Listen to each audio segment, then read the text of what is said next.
Hello students, my name is Dr. Shantanu Ganguly. I am the Fellow and Area Convener, Knowledge Management Division of TERI. Today, I am going to talk to you regarding communication in libraries and information centers. As you must be aware that communication is an extremely important component today because you communicate with both internal and external environment. Since we are in the service industry, communication plays an extremely pragmatic role because if you don't communicate, then your information is not going to get disseminated. There are several terminologies available as far as communication is concerned. Currently, one of the most popular communication terminology which is used is called outreach. Means which you are disseminating your information, services, knowledges to a wide range of people. After reading this module, you will understand the importance of the staff communication in libraries. You will know the various forms of communication in an organization. You will differentiate between the internal and the external communication. You would be able to explain the role of formal and informal communications, and you will also list the various forms of staff communications in the libraries.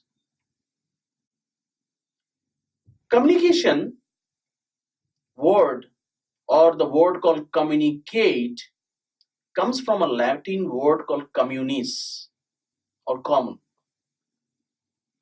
It indicates that two people or a groups of people have something in common and they want to exchange something, some ideas, some feelings. There are several researchers who have been working in the field of communication. Ojomo in 2004 defined the communication as the process of sharing ideas, feelings, thoughts, and messages with others. Rothwell, 2001, sees communication as a transactional process of sharing meaning with others. Kemoni in 2004, citing to the Ojamo, is of the view that communication involves the giving and receiving of information, signals, or messages by talk, by gestures, by writing. Odini in 1999 identifies that communication as one of the core competencies that all information professionals should possess. Interpersonal communication involves sending and receiving messages between two or more people. Let us look at effective communication. Every individual has his own unique language. Generally speaking, there are as many languages as there are individuals. Because every person uses his or her unique combination of spoken languages, non-verbal communication skills, and styles of augmentation to express his thoughts. Know who you are speaking to. Empathizing with people from different backgrounds and seeing the world through their eyes can allow you to communicate with anyone, anywhere in the world. For an effective communicator, the audience is the first and foremost. One cannot formulate one's argument until one properly understands where the listeners are coming from. Don't coerce or persuade. An embarrassment of riches. Everyone realizes that people communicate by speaking. But it is amazing to consider how much of our feelings and even thoughts we convey by non-verbal communication. Our gestures and facial expressions can tell the listener, or rather watcher, a lot about us. Often the impression of give by our body language and movements can color the message we are trying to express with our spoken words. Be aware. Be aware of every factor in the communication process, about your own strengths and weaknesses, the expectations of your listener, the logic of your arguments, and most importantly, the goal you have in mind for the interaction. If the conversation says, guide it gently back to the central issue at hand and pursue your aims with good communication. Like I'm talking to you today, it's a communication. Without saying anything, I can use my eyes. I can have different kind of gestures. How people communicate when they are hearing impaired? They use different kinds of fingers.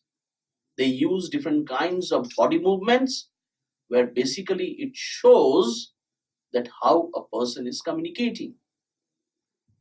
But whether it is a verbal communications or communication or non-verbal communication, communication is an important component. Now, importance of communication. Communication at individual level. You may have to interact with the people, with your organization. These may be your colleagues or co-workers, superiors, subordinates, who may work with you in your own department, in another part of the building, or in another branch. And you may also have to deal with the people from outside the organization, like your clients, your suppliers, or visitors, and members of the public. Communication at organization level. Information must be communicated to managers so that they will have a basis for planning, as the plans must be communicated to others to be carried out. Let us take an example of communication at individual level. Suppose you have developed a customized information service or a content information service on a very specialized thematic areas. Now you would be communicating to your large number of your clienteles who are within the organization or outside the organization. Now you need to understand how they will perceive this, what you have communicated. Whereas, if you are the librarian of a library information center, how you are going to communicate your entire staff or professionals who are working with you. The level of communications, the modulation of the communications, the voice of the communication, the language of the communication will differ from tiers to tiers. Different forms of communication. Intrapersonal communication. If we see a food that we are allergic to, we will say, I should not eat that food as it gives me a stomachache. So it is, you have communicated yourself. This way, we keep communicating with ourselves about factors that influence us or affect us. So take an example, when you are providing a service to any of your client, try to put yourself into their shoes and see how your client or your user is going to perceive the service which you have provided. If you would have been in their place, will you be satisfied, or you will not be or you will be dissatisfied? That's very important. Then interpersonal communication. Interpersonal communication takes place between two people who share some kind of a relationship.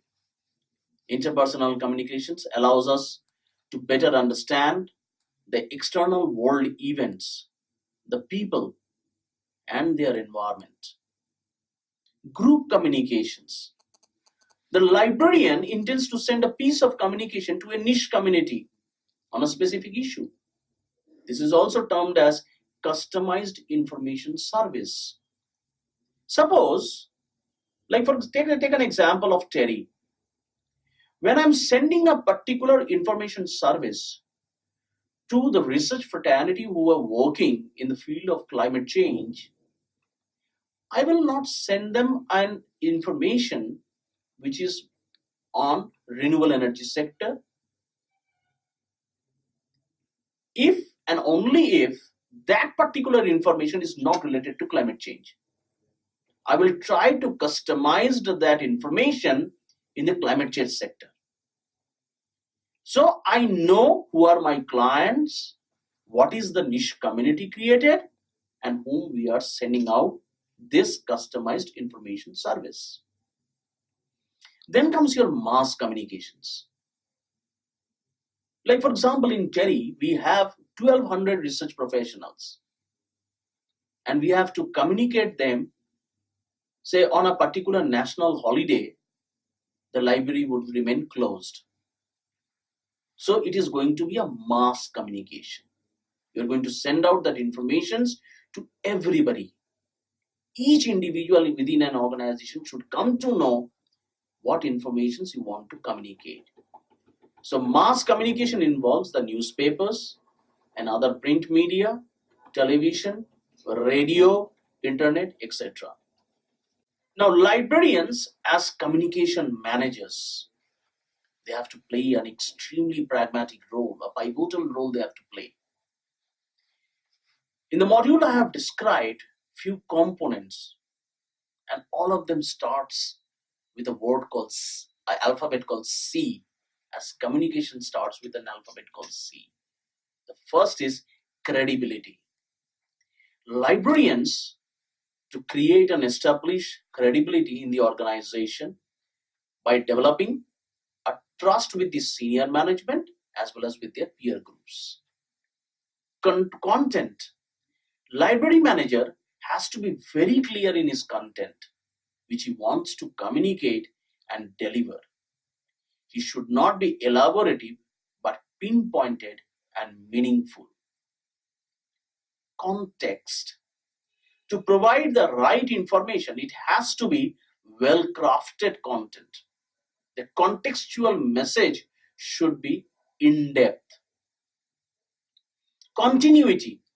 The library manager and his communication should take their feedback constantly, must make his arguments. Consistency. Library manager should be consistent and promise or return what has been communicated. This will develop a trust among the management and the peer group. Channels. Library manager is required to identify and set up right communication channels to communicate. Sometimes appropriate blend of right channels would be very effective. Capacity of the audience. The identification and appropriate use of right channel for the right audience is necessary. Different channels are used depending upon the capacity and different tier of audiences. Clarity. Librarian's message that it will be clear, understandable, accurate, and give simple words, no jargons. Avoid ambiguity in the message. Usage of symbols, images are preferred and make an impact. Now, methods of communication. It is divided into two parts. One is an internal communications, which is meant for your internal client or internal user, and another is external communication for your external client or external user. There is a difference between the oral and written communication. Like for example, currently I'm talking to you. There are many things which I am talking from my own insights, from my own experiences, I'm sharing with you. But all these things cannot be documented like that, because the module which you are referring, it is going to have some in textual matter written in a certain way. So oral communications and written communications are completely different. Oral communications we generally come across in meetings, conferences, seminars, conversion, telephone presentations. Whereas written communications is in the form of letter, which is very common. We all write fax, email, report, graph and chart, where we use a lot of images, notice, advertisements, newsletter, press release, questionnaire, invitation, brochure, many things. These are all written communications. Oral communication in practice in your life will probably spend much more of your time talking and listening to colleagues and clients than you will be writing and reading. In this process, both oral and non-verbal communications becomes quite significant. There are different forms of oral communication: a private discussion, a conversation over lunch, a gossip in the lift, a telephone conversation, a chance meeting in the corridor, an informal gathering of staff, instructing subordinates, dealing with clients, formal meetings, interviews, training sessions, giving a presentations, conference seminars. All these are different forms of oral communications. One of the most important component of these oral communication is that this always helps you to get an appropriate feedback from your users in different ways. Many times they are afraid of giving you a rational feedbacks of your library services. But let me tell you from my experience, if you use any of these oral communications, it will help you to improve many of your services like anything. Now, there are some guidelines to be followed for a well-structured oral message when you are giving. Decide the desired outcome. What is the aim of your message? Select the important facts and figures to support your message. Identify the key points of your message. Arrange the keys in a suitable order, which will flow naturally from introduction to middle to the conclusion. Choose an appropriate styles in which you put up your message over. Its acceptance will depend very much on you. Facial expressions. It shows sincerity, warmth, assertiveness, diplomacy, fairness. Like for example, you are sitting in a conference, and if you find that your audience, making a typical kind of facial expressions, it means they are not sincere to them either, or they are not listening to you, or they are not interested in the subject, or they are feeling bored. Body stance and gestures, ease, physical presence, enthusiasm, conviction, determination, respect, and the most important is eye contact, which is extremely important. Articulation, the tone, especially the modulation of your voice, enunciation, emphasis, volume, projection. When delivering the message, monitor the feedback constantly. It should not be one time. Watch for unusual facial expressions. You would be able to get a lot of feedback on that. Gestures, body movements. Be prepared to adjust your delivery or content in accordance with the listener's reactions. Know when you have said enough and try to end with a positive note. It is extremely important, and if you follow all these procedures, this in a well-structured manner, you will improve a lot in your communication. One of the important thing as far as communication is concerned is your listening skills. We don't listen. We always communicate, but we are not good listeners. So you have to be a very good listener. Whenever a user or your client is coming to meet you or talking to you, requesting you for some information service or for some query, please listen to them carefully. If you are unable to understand his query, ask him questions repeatedly. If you don't ask him questions repeatedly, then you they will feel that you are not giving enough importance to this person. But on the other hand, you are also not a good listener, and followed by you have not understood what he's looking for. So prepare to listen. Clear your mind, no presumptions, so that your attention is assured. Concentrate on what is being said. Learn to listen, not just hear. There is a difference between listening and hearing. Hearing means overhearing something, whereas listening means paying complete attention to your user. Establish eye contact. This shows that you are listening, as does your posture. Watch for signals. Pick up aspects that speakers considers important by watching postures and gestures and listening to intonation in the speaker's words. This is like listening to the music as well as the words. Exact main points. Pick out and repeat to yourself the keywords or phrases. This will help to fix in your mind what is being said. Give feedback. Learns to give positive feedback not verbally, by nodding and smiling.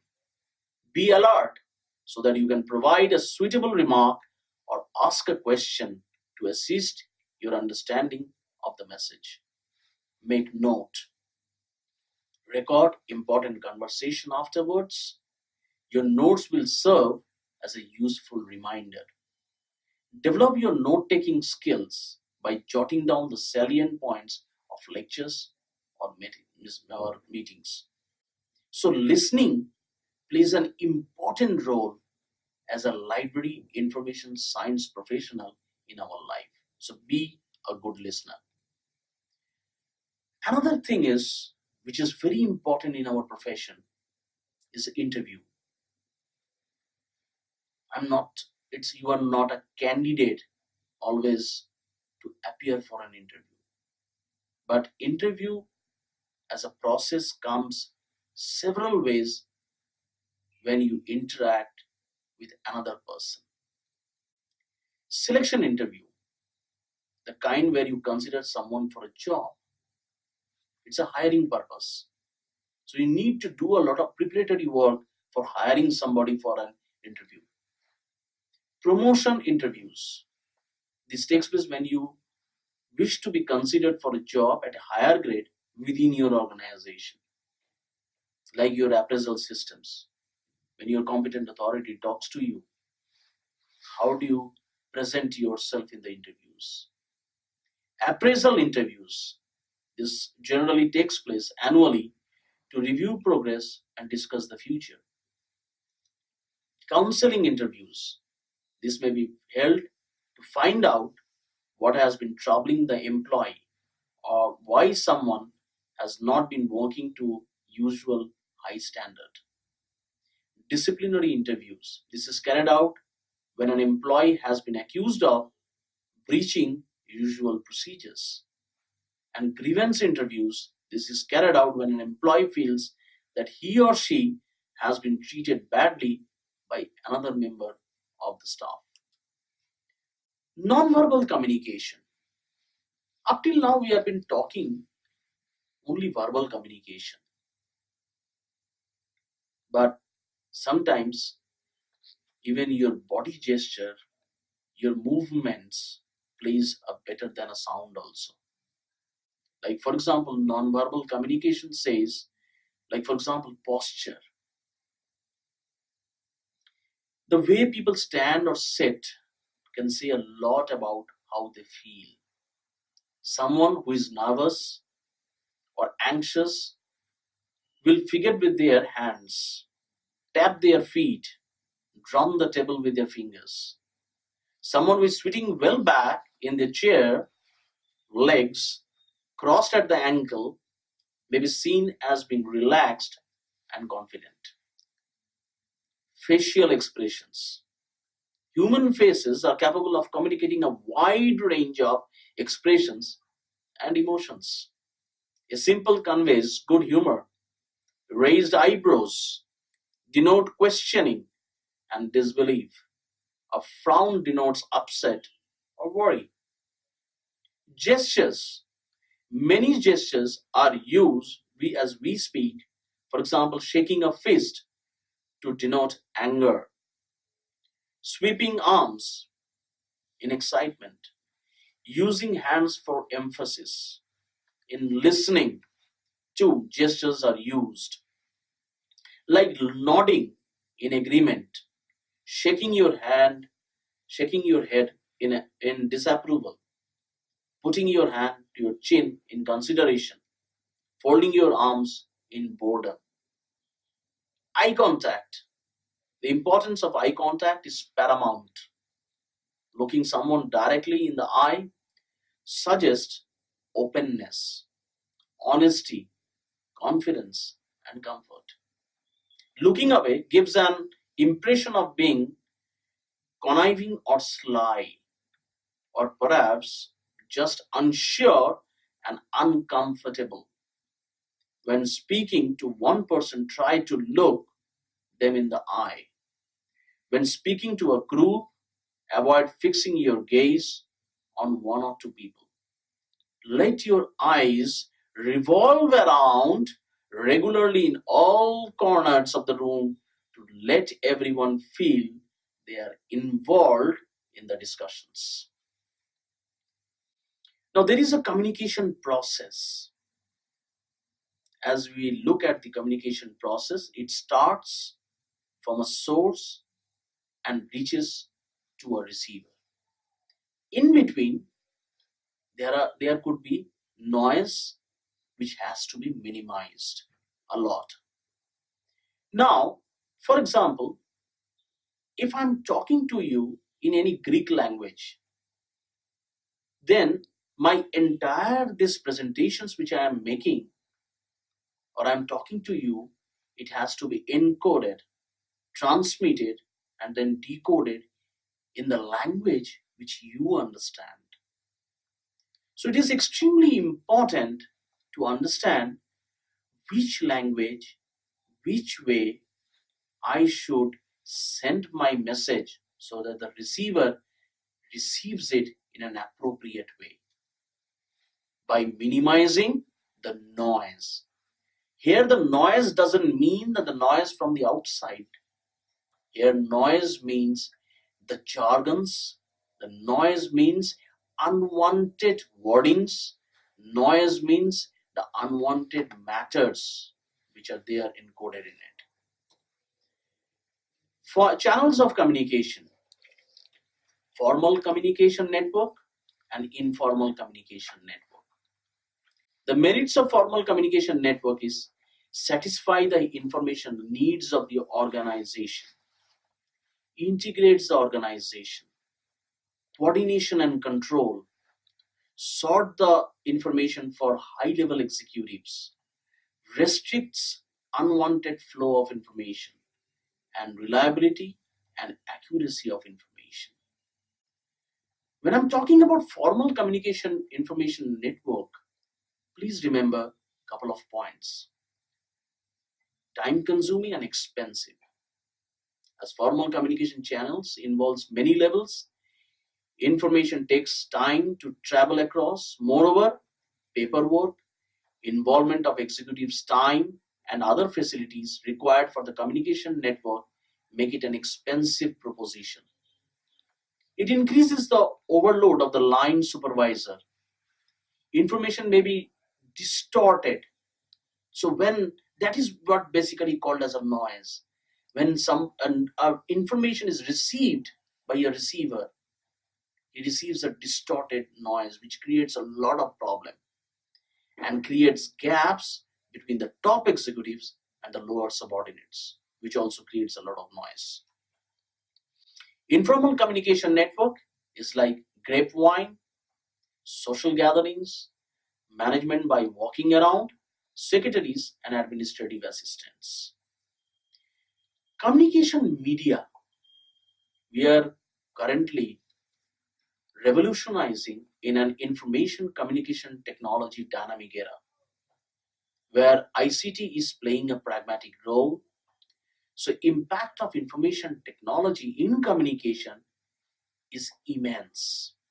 And one of them important is social media, where it comes under Web 2.0, like conversation, contribution, collaboration, connection, and community development.